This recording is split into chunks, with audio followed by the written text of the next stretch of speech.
estamos definiendo no es aporte de capitales privados o contra un club con fondos públicos, que es lo que a veces se quiere plantear, ¿no?, cuando se habla de la privatización de los clubes, sino que se está hablando de quién es dentro del sector privado dueño de los clubes de fútbol. No ha habido casos de clubes que hayan decidido cambiar y por ende no poder participar de los torneos de la Asociación del Fútbol Argentino. En esos casos podrían hacerlo tranquilamente hoy por hoy. No podrían participar en el sector privado dentro de una federación como la Asociación del Fútbol Argentino. Bienvenidos a un nuevo episodio de Cable a Tierra. Mi nombre es Erika Cabrera y como en cada episodio estoy con mi compañero Alejandro Segade. ¿Cómo estás, Ale? Hola, Eri, ¿cómo andás? Muy bien. En el día de hoy vamos a hablar de fútbol y de una controversia que tiene en el ojo del huracán al fútbol porque están las sociedades anónimas deportivas que está pregonando el gobierno. Y para eso estamos con Javier Méndez Cartier, quien es presidente de Excursionistas. ¿Cómo estás, Javier? Bien, muy agradecido por la invitación. Bueno, me alegro. Contanos la diferencia entre que un club sea una asociación civil y por el otro lado que sea una sociedad anónima deportiva. Bueno, en principio lo que puede parecer un debate jurídico en sí es un debate de un modelo de propiedad, básicamente. Sí. Lo que estamos definiendo no es aporte de capitales privados o contra un club con fondos públicos, que es lo que a veces se quiere plantear, ¿no?, cuando se habla de la privatización de los clubes, sino que se está hablando de quién es dentro del sector privado dueño de los clubes de fútbol, que además sabemos que son mucho más que clubes de fútbol en Argentina. El debate me parece que está claro que hay que dejar que es de modelo de propiedad y lo que pregonan y defienden la mayoría. El modelo de propiedad hoy es el club es de los socios. Exactamente. Hoy por hoy, y hoy hace más de 100 años, Sí, obviamente. en la mayor parte de los clubes de fútbol en Argentina, los clubes son asociaciones civiles sin fines de lucro, más allá de que exista obviamente una industria enorme que genera y que recursos y distribuye como lo es el fútbol en todo el mundo, pero que en Argentina tiene la particularidad de haberse generado desde sus inicios en base al aporte de cientos, decenas e incluso en casos de clubes más grandes, miles de socios y socias de su cuota social y que hoy por hoy obviamente se ha diversificado, se ha complejizado y es un modelo, puede decirse, objetivamente exitoso no solo por los logros deportivos, sino por la supervivencia justamente de los clubes de fútbol a lo largo de los años. No es muy común que existan clubes de 120 años como acá en el resto del mundo. Bueno, uno de los principales argumentos es ese justamente, que hoy todos los clubes ya son sociedades anónimas, ya son privados, no es un esquema como el de Argentina.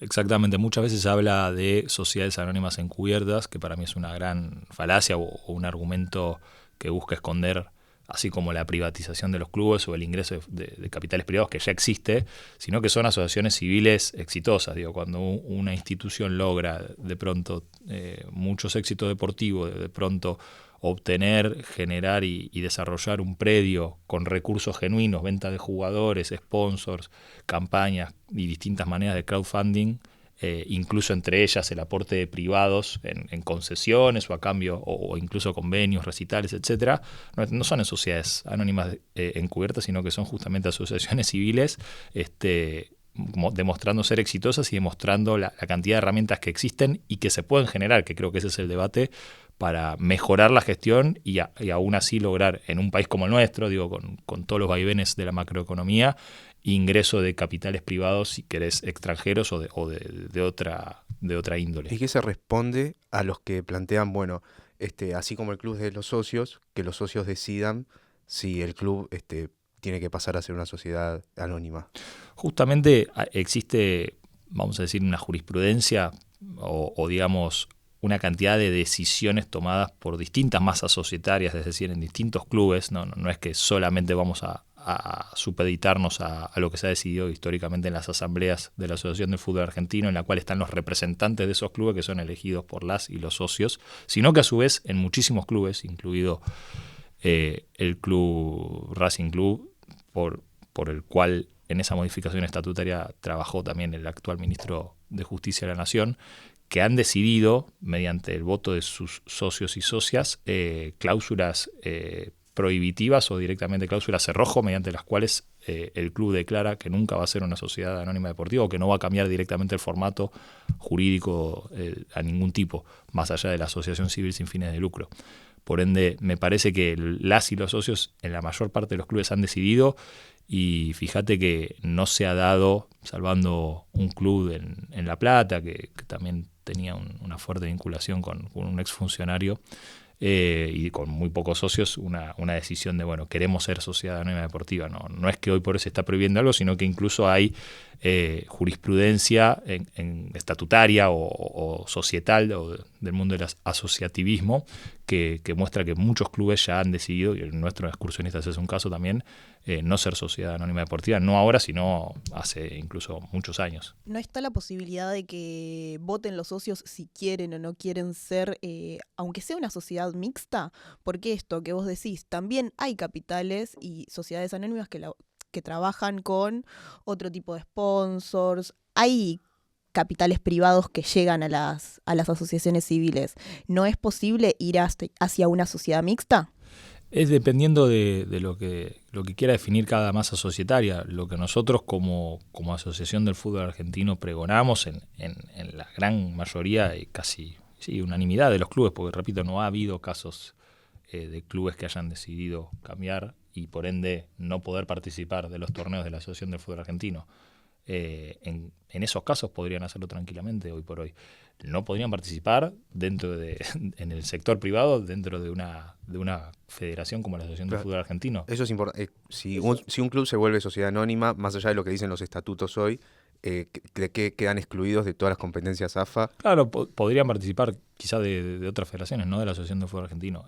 Eso es lo que nosotros pregonamos, lo que ha decidido históricamente, repito, no solo ahora, sino históricamente la dirigencia del fútbol argentino, y a lo cual nos debemos como organismo privado y que nuclea, repito, un montón de otros entes privados que son entidades deportivas, que son asociaciones civiles sin fines de lucro. Después, repito, esto no agota el debate de cómo mejorar la gestión, cómo atraer nuevas formas de ingreso o cómo seguir en una industria tan dinámica como la del fútbol, estando ayornados y a la par de los desarrollos en el mundo. Me parece que esa es la discusión en sí y no se agota con el modelo de propiedad, porque si no pareciera que si no cambiamos de modelo de propiedad, todo esto no se puede hacer, y es justamente todo lo contrario. El tema del modelo de propiedad llega de la mano de la competitividad, porque también hay una idea que regionalmente Argentina, en cuanto a fútbol, perdió competitividad. ¿Vos cómo lo ves? La diferencia ahora, creo que lo estábamos hablando con Ale hoy temprano, fue Racing, ahora hace muy poco, pero hubo una caída en la competitividad, incluso a nivel regional. Ya cuando hablamos a nivel mundial es otra cosa, porque Argentina no es competitivo para con cualquier otro equipo europeo o para con un equipo europeo que gana una copa internacional. No, me parece que no. Yo no comparto que haya habido una pérdida de competitividad, y no solo me circunscribo a la selección mayor y a lo logrado por esta selección mayor en los últimos años, digo, las dos Copas Américas, la Copa del Mundo, la finalísima y lo demás, sino que también... Hablo más de equipos argentinos, equipos que estén desarrollándose en Argentina. Porque es cierto que las últimas 5 o 6 ediciones de la Copa Libertadores no solo la ganan equipos brasileños, sino que la definen entre ellos. Sí, entonces, ese es un argumento que escuché mucho en estos días, primero tratando de emparentar con que había directamente una correlación positiva entre ser sociedad anónima y ganar la Libertadores, y justamente de los últimos, creo que 6 campeones de la Copa Libertadores, 5 no son asociaciones civiles sin fines de lucro, no son sociedades anónimas deportivas. El único fue el Botafogo. Y así todo Botafogo también, más allá de haber logrado el éxito deportivo, tiene una cuestión financiera que está siendo no digo investigada, sino seguida de cerca por la cantidad de endeudamiento y de problemas financieros que está generando. Pero más allá de eso, digo, es una cuestión más de la coyuntura deportiva en sí, que solo se ve reflejado, fijémonos, en lo que estamos hablando pura y exclusivamente de la Copa Libertadores, y repito, y 5 de esos 6 equipos no son sociedades anónimas deportivas. Después, lo que pasó en la Copa Sudamericana de una asociación civil contra una sociedad anónima deportiva, pudo haber ganado cualquiera de las dos, como puede pasar que un equipo argentino gane o pierda. Naturalmente, las competencias sudamericanas y los equipos particularmente suelen estar animados por los equipos brasileños y los equipos argentinos, que son los más protagonistas. Después, en lo que hace a competencia de selecciones, repito, no mayores, sino selecciones juveniles, Brasil también ha perdido mucho terreno y no son jugadores justamente que estén en una edad de estar compitiendo en clubes europeos, como suelen decir algunos, y ya están formados o chipeados por la competitividad de una sociedad anónima deportiva. Son jugadores del fútbol argentino que siguen demostrando que la formación y el sistema de formación infanto-juvenil sigue vigente y en lo cual también hay que fijarse. Ver nada más los últimos ganadores de la Copa Libertadores es reducir un análisis a algo que además no es cierto, que es de esos 6 equipos, 5 no son sociedades anónimas deportivas, solo uno, y hay que ver un poco más y en ese ver un poco más del sistema de formación, que al fin y al cabo es el motor del fútbol sudamericano, porque tanto en Brasil como en Argentina, sean SAD o seamos asociaciones civiles, el principal objetivo es formar, generar y vender. Por más que después se pueda retener un jugador por más torneos o no, ese sistema de formación se puede ver también en otras competiciones como torneos preolímpicos sudamericanos, sub-17, sub-15, sub-20, y ahí la cuestión también nos da bastante favor a los argentinos. ¿Por qué la dificultad de mantener un jugador muchas veces y que se terminan yendo tan jóvenes? Porque por la macroeconomía, porque naturalmente en Europa, en la MLS, en otros países se pueden pagar mejores salarios, no solo por el modelo de propiedad, sino por la misma naturaleza de la economía de esos países. ¿Se les complica traer capitales privados del fútbol cuando la realidad es tan adversa? No, se traen capitales privados. El tema es que cuál es la estrategia general de no solo de una federación, sino de un continente. Repito, Sudamérica forma jugadores para vender y a partir de la distribución de esos recursos invertir en el sistema de formación. Y es casi, haciendo un paralelismo con lo que puede ser el modelo agroexportador. Nosotros podemos sofisticar, podemos darle mayor valor agregado a esos jugadores, pero apuntar a que las grandes competencias, los ojos del mundo sean que miren el torneo local y no estén mirando la UEFA o no estén mirando los equipos europeos, es algo no solo contraintuitivo, sino es un poco pelearse con la historia. Históricamente, Sudamérica, como puede ser otra confederación, pero particularmente Sudamérica, es la cuna del fútbol en la formación y busca, repito, justamente exportar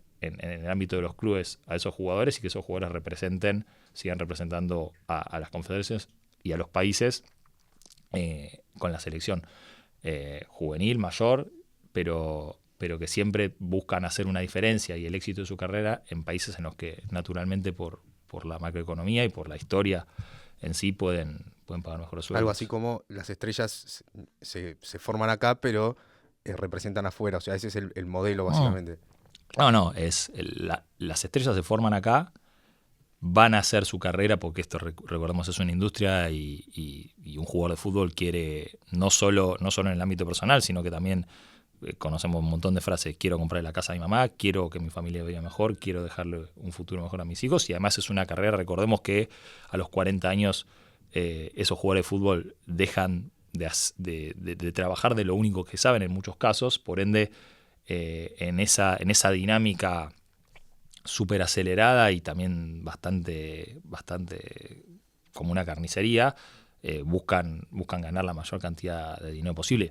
Por eso también se explica un montón de figuras yendo hacia ligas o federaciones asiáticas que van a hacer una diferencia, cuando así todo que relegan, veamos en los casos, ¿no? Que relegan competitividad, si se quiere, es decir, dejan de querer estar en la Premier o dejan querer estar en otras ligas europeas y van a Arabia Saudita o van a China.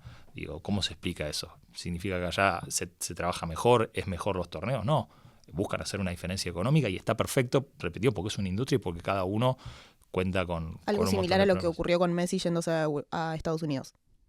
Sí, yo creo que lo de Lionel incluso es algo hasta es una interpretación personal, ¿no? De una comodidad familiar, de buscar ya no solo en lo económico, porque en lo económico probablemente no, objetivamente le convenía más ir a Asia, a cualquiera de estos países o federaciones de las que hablamos, y decidió apuntar integralmente, creo, al desarrollo de una liga como la MLS que se está dando, y a su vez también por la comodidad de su familia y de los afectos de poder estar en un lugar en el que se sientan cómodos habiéndolo ganado todo, siendo el mejor jugador de la historia. La posibilidad de capitales privados no le daría a la Argentina tal vez una mayor competencia también en salarios, más allá de que los salarios hoy no son bajos. Es que le da los capitales privados, le dan, repito, los capitales privados están, y no hay que cambiar el modelo, o por lo menos no es la única vía para llegar a más capitales privados, cambiar el modelo de propiedad. Porque, repito, el modelo de propiedad, estamos hablando de quién es el dueño del fútbol, quiénes son los dueños de los clubes, quiénes son los dueños de las inferiores, de los predios, y eso que costó más de 100 años generar, que funciona bien, porque, repito, podemos tener mil falencias, 1000 errores y hacernos cargo de 1000 críticas, pero si hay algo que funciona bien en Argentina es el sistema de formación infanto-juvenil del fútbol, y es algo que nos lo reconocen en todas partes del mundo, y justamente, creo yo, por lo cual algunos vivos de acá históricamente han buscado ponerlo en venta para, en ese pasamanos, hacer una diferencia a ellos, pero sobre todo para terminar vendiéndoselo a otros.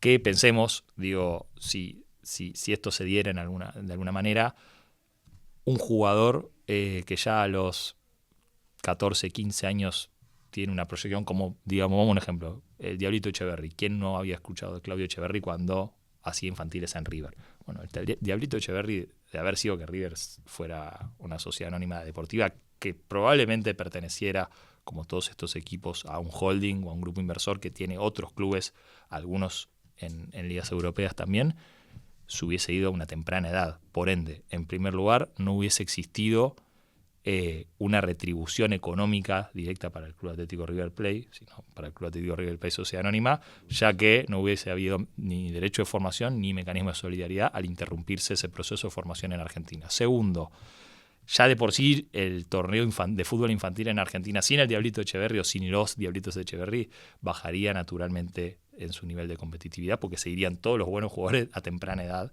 Y por último, eso tendría un efecto aún más disruptivo en las selecciones juveniles y en el proceso de selecciones juveniles que venimos tratando de respetar desde la época de Peckerman al día de hoy, con grandes figuras que aportan y que bajan una línea para que un jugador, como puede pasar el caso de Lucas Romero o Nicolás Paz o Garnacho, que no se formó acá, que no tuvo, incluso que pudo quizá venir en la sub-20, quiera ponerse la camiseta de la selección argentina, hablando como un español o habiendo generado todo su proceso de crecimiento y de sociabilidad en otro país. Entonces digo, no solo iríamos en contra del motor de desarrollo de los clubes, no solo económico, sino a nivel competitividad, que es formar los jugadores acá, generar esa competencia y venderlos, y con esos recursos reinvertir en las inferiores y en el proceso de formación, sino que además romperíamos el proceso de formación en las selecciones juveniles, que es el gran motivo de orgullo por el cual se explica que hoy un jugador en cualquier otra parte del mundo,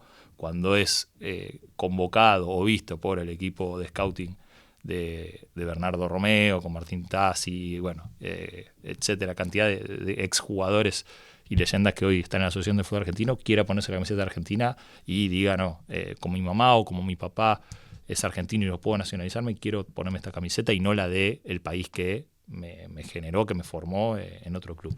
¿Cómo, hablando de capitales privados, cómo analizás este auge de las casas de apuestas en el fútbol? Sobre todo teniendo en cuenta con los proyectos que se están debatiendo, toda esta problemática del juego infantil. ¿Cómo influye eso en el fútbol?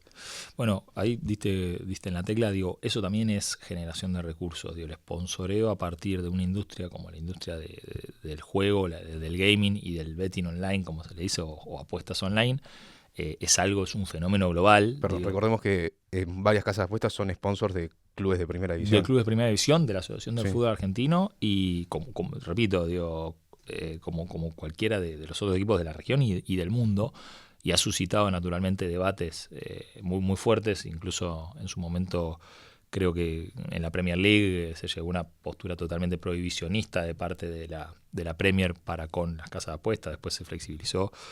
Pero hoy por hoy en Argentina esa industria tiene naturalmente, como cualquier otra industria, consecuencias negativas o no deseadas, que son, nosotros por lo menos la identificamos en los clubes principalmente como la ludopatía y particularmente la ludopatía infantil, que una cosa es que una persona puede entrar a un casino y siendo mayor de 18 y si no tiene el DNI no entra, y otra cosa es que con el teléfono a mano del padre, de la madre o de algún otro mayor pueda apostar ese chico utilizando una identidad falsa, que es lo que pasa muchas veces.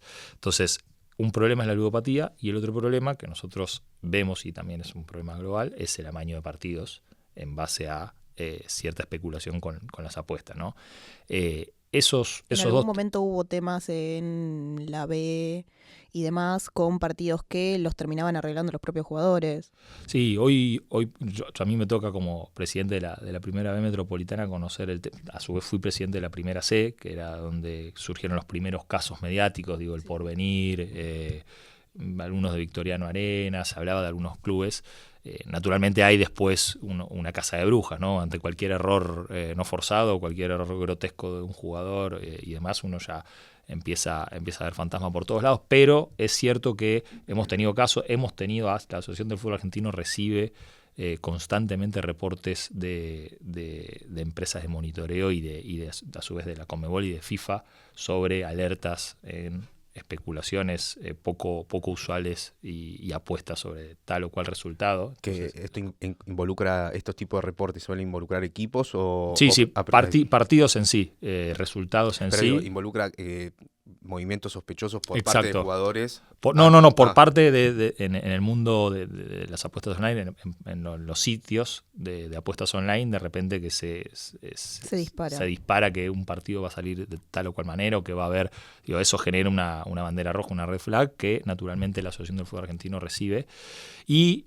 desde particularmente hace un tiempo, pero bueno, por pedido del presidente nos venimos generando un laburo cada vez más sistemático con otros actores del sector privado, con fundaciones, con también los actores del juego legal, de la industria del juego que pagan sus impuestos, que están regulados y que tienen las licencias para poder ser sponsor, que son los que nos van a ayudar y nos están ayudando para combatir, repito, no solo a través de capacitaciones, campañas y demás, que es algo que se va a ver mucho ahora en 2025 de parte de la Asociación del Fútbol Argentino, es parte de la agenda de esta nueva gestión de Claudio Fabián Tapia, sino que a su vez también nos ayudan a identificar y tratar de solicitar mayores penas y persecución hacia el juego ilegal, que es el que en definitiva termina generando el amaño de partido, ¿no? ¿Hacia dentro de los clubes tienen algún tipo de acción?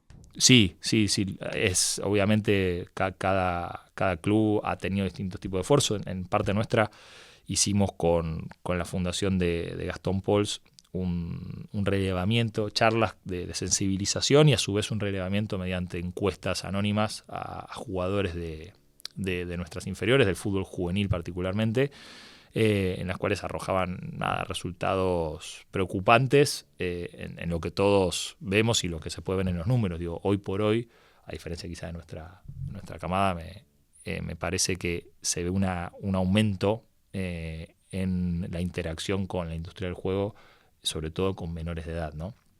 Y muchas veces ese comportamiento, ese consumo y esa cantidad de estímulos puede generar una dependencia, un consumo problemático, conocido como ludopatía. Entonces, repito, hoy por hoy los dos problemas que tenemos, que estamos abordando y que vamos a empezar desde la agenda de la Asociación del Fútbol Argentino con actores como la industria del juego y a su vez con fundaciones y otros actores del tercer sector, son la ludopatía, y particularmente la ludopatía infantil y el amaño de partidos, porque al fin y al cabo son dos consecuencias que no solo ensucian de por sí el mundo de las apuestas online, sino que también ensucian al fin y al cabo este deporte que es el nuestro y es el sobre el cual mayoritariamente se apuesta en las apuestas deportivas y por el cual nosotros trabajamos. Entonces, cuando vos ves quiénes son los actores que buscan arreglar un partido de reserva o un partido del fútbol femenino o tratan de llegar a un técnico, un jugador, un árbitro, no son las grandes casas de apuestas que después son los sponsors de los clubes de primera división o de la Asociación del Fútbol Argentino. Son justamente los que juegan en ese gris, en ese vacío legal y en la ilegalidad para aprovecharse y para tratar de obtener ese tipo de direccionamiento de resultados o de faltas o de penales y terminan apostando en países y en industrias totalmente desreguladas, en Asia, en Europa oriental, y están generando un perjuicio muy grande. ¿Estarían de acuerdo en algún tipo de legislación? Sí, claro. Obviamente que hay que... No sé si somos nosotros, repito, estamos siempre hablando, ¿no?, del sector privado. Sí, obviamente. Estamos hablando, por un lado, de la Asociación del Fútbol Argentino y los clubes, que somos nosotros, y después estamos hablando de fundaciones, de ONGs, y a su vez de los mismos actores de la industria del juego, de las empresas que tienen las licencias y que actúan mancomunadamente con la LEA y con las loterías provinciales para combatir. Me parece que muchas veces de parte de la política, y cuando digo la política hablo del amplio abanico de partidos, se utilizan temas o se quieren abordar temas con una impericia y una brutalidad que básicamente tiene efectos comunicacionales o efectos petardistas, pero no resuelven la cuestión. Digo, cuando uno habla de prohibir el sponsoreo de todo tipo del juego online en el fútbol, en camiseta, en estática, en naming, en lo que sea, le está cortando los recursos a los clubes de fútbol, a todos los chicos que se forman, y no está parando los problemas, porque no está parando ni la ludopatía, ni la ludopatía infantil, ni tampoco el amaño de partidos. Al contrario, es como venir a hablar de Hay la otro ley tipo de seca. adicciones igualmente que se terminaron frenando de alguna manera así, no sé, el hecho de fumar. Antes podías fumar en todos lados, hoy no podés fumar en ningún lado, tenés que salir a un espacio público para fumar. Ya las empresas no son sponsors, hay un montón de cosas que se cambiaron y que ayudaron al consumo problemático. No. Me parece que una cuestión es advertir en los paquetes de cigarrillo los problemas de salud que puede generar el fumar. Otra cosa es venir a prohibir. Se dejaron de hacer publicidades igual también. Sí, no sé en qué ámbitos. Digo, yo las publicidades las sigo viendo. Nunca fue algo muy común una cuestión tan chocante como el cigarro y la industria del tabaco en una entidad deportiva. Es como decir, tampoco es como pedirle a Quilmes que no tenga Quilmes de main sponsor. Es una bebida alcohólica. Obviamente que el alcohol y el deporte no se llevan de la mano, pero venir a prohibirle a Quilmes que tenga main sponsor que ha tenido siempre, o que Schneider sea el sponsor de la selección, o no sé, Budweiser en su momento en River, digo, no quiero seguir nombrando marcas, pero me parece que no ataca a la cuestión o a la raíz del problema. La raíz del problema, o los problemas mejor dicho, son la ludopatía y el amaño de partidos en lo que respecta a nosotros como industria del fútbol, afectada por consecuencias negativas de la industria del juego. Bueno, nosotros lo que estamos proponiendo desde nuestros recursos, que no somos el Estado, somos asociaciones civiles sin fines de lucro y del sector privado de otros actores, es atacar esas opciones sin venir con algo tan simple como el artículo 8 del proyecto de ley que obtuvo media sanción en la autoridad, que es la prohibición absoluta de la publicidad en distintos ámbitos y particularmente en el ámbito del fútbol.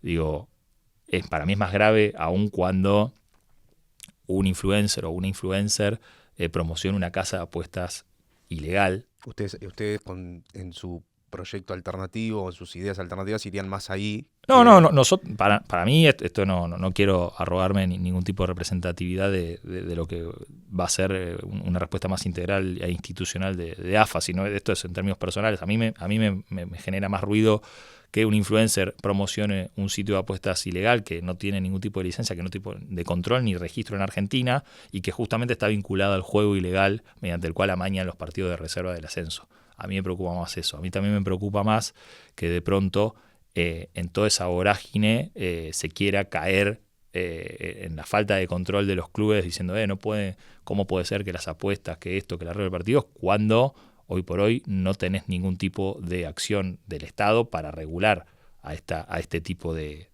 empresas que no tienen trazabilidad, que no tienen licencia y que además se prestan a toda esta práctica de juego ilegal. Repito, está el juego legal y el juego ilegal. A mí me gustaría preguntarte, vos asumiste, corregime si me equivoco, a los 26 años la presidencia A del los club. 24. A los 24. Hace poquito pasó en Banfield. Me gustaría saber cómo a esa edad se entra en un mundo donde hay muchos dirigentes históricos. ¿Cómo ganás tu lugar a tan temprana edad? ¿Cómo te vas abriendo camino? ¿Cómo es gestionar desde ese punto de vista? No, ahí existe, me parece que en esta concepción de clubes que existe en Argentina desde hace más de 100 años, la sana costumbre democrática de la militancia y la política deportiva, siendo cada institución un mundo aparte y con todos sus próceres, sus históricos dirigentes que probablemente los conozcan solo los socios y las socias del club, ¿no? Después cuando van afuera, salvando que tengan algún tipo de exposición en AFA o mediáticamente, son grandes caudillos o caudillas internos.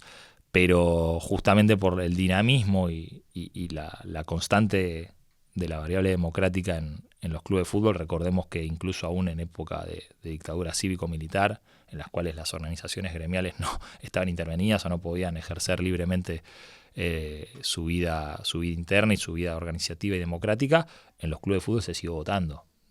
Y eso es un valor trascendental para mí de las asociaciones civiles sin fines de lucro, como entendemos los clubes en Argentina. Y eso también explica que al haberse mantenido históricamente la democracia en los clubes y al haberse podido votar y elegir según las normas estatutarias y aún en los momentos más oscuros de nuestra historia, se den estos recambios generacionales y este dinamismo mediante el cual un pibe de 26 años o una piba puede llegar a ser presidente de un club tan importante como Banfield, hoy por hoy. Me parece que nada, después cada uno se hace el camino, cada uno después tiene que demostrar que más allá de la edad, que yo creo eso es solo una circunstancia, viene a gestionar y viene a gestionar bien o mejor en base a lo que le solicita la masa societaria, pero bueno, creo que se explica y se da este fenómeno tan raro que no pasa comúnmente en organizaciones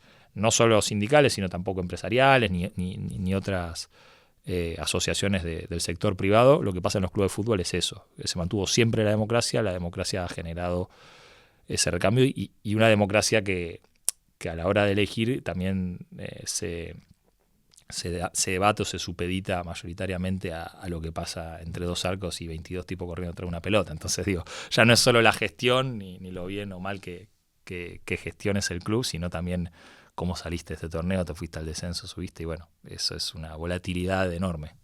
Las áreas extras a lo que sería el fútbol dentro de los clubes, ¿qué función cumplen? Bueno, yo voy a hablar particularmente de excursionistas, pero en principio el modelo de club de fútbol es una cuota social baja, o por lo menos accesible o asequible, para justamente generar los recursos a partir de la industria del fútbol y volcarlos a mantener esa cuota accesible y a su vez al desarrollo de deportes amateurs o eventualmente amateurs y profesionales, generando ese rol social y esa contención abierta a la comunidad. Solamente manteniendo una cuota, o sea, solamente generando los ingresos a partir de la industria del fútbol es que se puede entender que no quieras hacer la variable de ajuste pura y exclusivamente o mayoritariamente en la cuota social, por ende prives a una cantidad grande de los miembros de la comunidad que te rodea para poder hacer vóley, patín, hockey, boxeo, ¿no? En el caso nuestro ha sido la política histórica y básicamente lo compartimos. Suele ser la cuota social de un club, se calcula en base al precio de las entradas populares, de las generales, y básicamente se va aumentando en base a ese criterio y justamente a partir de los ingresos que genera el fútbol es que se pueden hacer las obras, que se puede mantener un club que de otra manera sería inimaginable. Gracias, Javier. A ustedes.